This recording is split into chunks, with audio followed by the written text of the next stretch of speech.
you need to forgive with less emotions.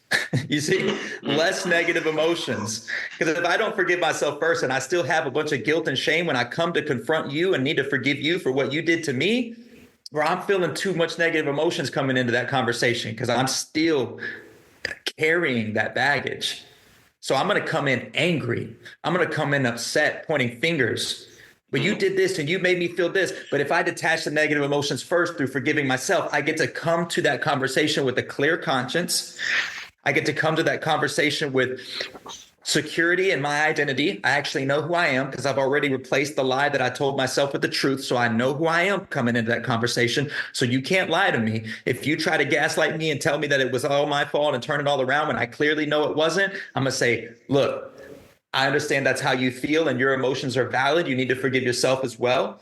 But I know who I am. You see what I'm saying? So you can't steer me off that path. I'm just here to say sorry.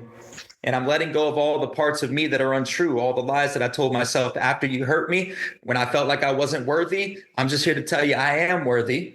I forgive you. And I think you need to forgive yourself. That's really how it goes, man. I did that with my father. When I was 21 years old, my dad never lived with us. But when I was 21 years old and I had my own son, I called my dad up and I went and stayed with him for about 6 months, me and my whole family. I got to know him. He got to know his grandchildren. We started over.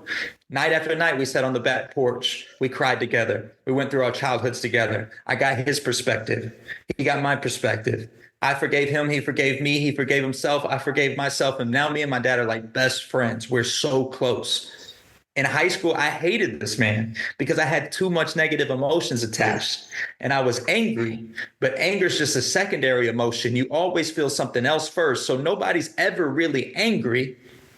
They're usually sad and they don't want to show it. So they get mad or they're afraid from all the uncertainty in their life and they don't know what to do. So they're confused, but they don't want to look confused.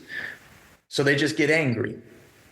And so anytime you see somebody upset, when they're upset, even if it's justified, just know that in the back, there's a little scared kid in the back of their mind that's just afraid to be vulnerable, just afraid to admit that they're not okay right now. And you know the saying, it's better to be not okay and admit it to be not okay and say that you're fine.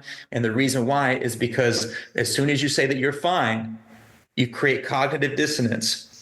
It's two contradictory beliefs. Like, are you okay or are you not okay? You're not lying to yourself. Yourself knows that you need help. And the only way to get help is to admit that you're not okay. So by definition, you're a liar. You're not who you say you are. You can't get help that way. So your brain's always trying to bring balance and homeostasis, is always trying to get you to accept help and reach out for help. But we say, I'm fine, I'm just tired. It's causing emotional distress, but it's also causing physical distress because constant cortisol levels are going up, stress hormones released throughout the body, adrenaline, norepinephrine, panic attacks, all that starts happening because there's physical repercussions to lies.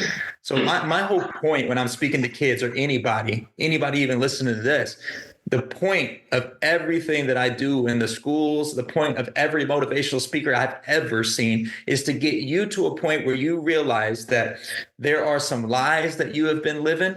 They're causing you physical harm. Vulnerability is the key that's going to set you free, and it's your time to tell the truth. As soon as you tell the truth, lies die when the truth is told. So part of you has to go. You can't go back to your old ways, your old habits, the old things that were good for you in that moment but aren't good for you anymore.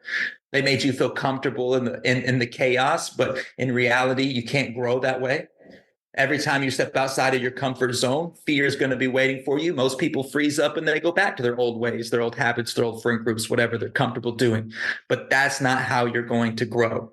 So the whole point of everything that I'm telling everybody is, hey, I need you to be you fully and tell the truth.